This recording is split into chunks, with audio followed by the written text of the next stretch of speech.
Si tu veux perdre du gras, il ne faut pas manger de glucides le soir. Je suis sûr que vous avez déjà entendu cette phrase. Et il y en a certains parmi vous qui sont persuadés de sa véracité. Alors, on va voir si c'est vraiment si efficace que ça. Pourquoi les nutritionnistes, les sportifs vous disent d'arrêter les glucides, les féculents le soir, par exemple, après 16 heures? Eh bien, tout simplement car c'est une manière extrêmement simple d'atteindre un déficit calorique. Prenons l'assiette du repas français moyen. Qu'est-ce qu'on y trouve?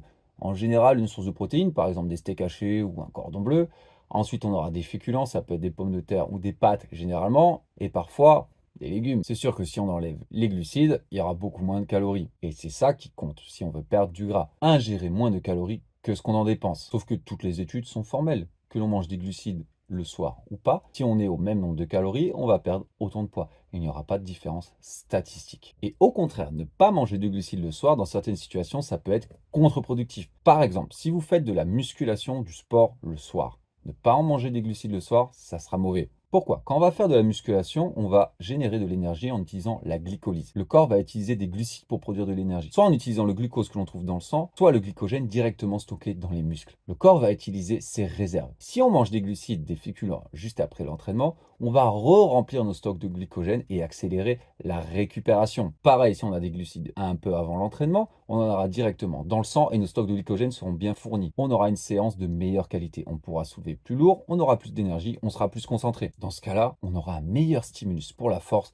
le muscle et la perte de poids. Si on en mange après l'entraînement, on va récupérer plus vite et on sait à quel point c'est ça qui est important. Si on ne donne pas de glucides à notre corps, pour remplir le stock de glycogène, il va devoir les transformer à partir d'autres substrats. C'est un phénomène qui va prendre du temps et on sera catabolique plus longtemps.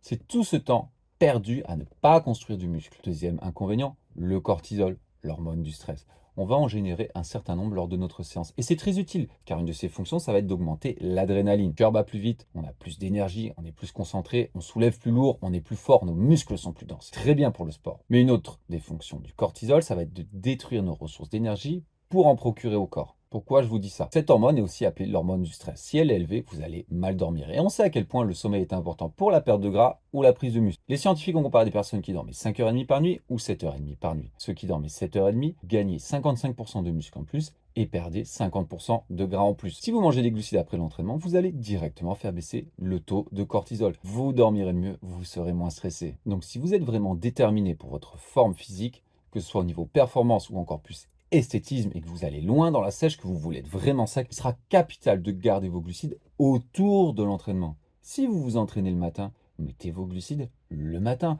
le repas avant, le repas après, idéalement. Et plus c'est éloigné de l'entraînement, moins vous pouvez avoir de glucides. Dans ce cas-là, ne pas manger de féculents le soir, ça sera une approche totalement viable. Mais vous pouvez très bien perdre du gras et avoir une super forme physique en mangeant des féculents à tous les repas ou même en mangeant jamais. Il n'y a pas de formule magique. Ce qui compte, c'est de trouver la technique qui va marcher pour vous. Et il faut choisir celle qui convient le mieux à vos modes de vie, votre physiologie et votre motivation. Certes, conserver des glucides dans sa diète et surtout autour de l'entraînement, ça sera un peu plus efficace pour prendre du muscle. Mais si vous prenez une personne qui a plus de facilité à tenir sa diète mentalement et physiquement en n'ayant aucun glucide, dans ce cas-là, ça sera la meilleure chose à faire pour lui parce que ça lui apportera meilleur retour sur investissement que les quelques pourcentages de plus qu'il aurait grappillé physiologiquement en gardant des glucides. Il faut choisir ce qui marche pour vous. Si vous êtes quelqu'un de moins intéressé par la performance physique ou votre apparence, vous pouvez très bien choisir de ne pas manger des glucides le soir ou de ne pas en manger tout court. Il n'y a pas de souci. Tout ce qui compte, c'est d'atteindre votre déficit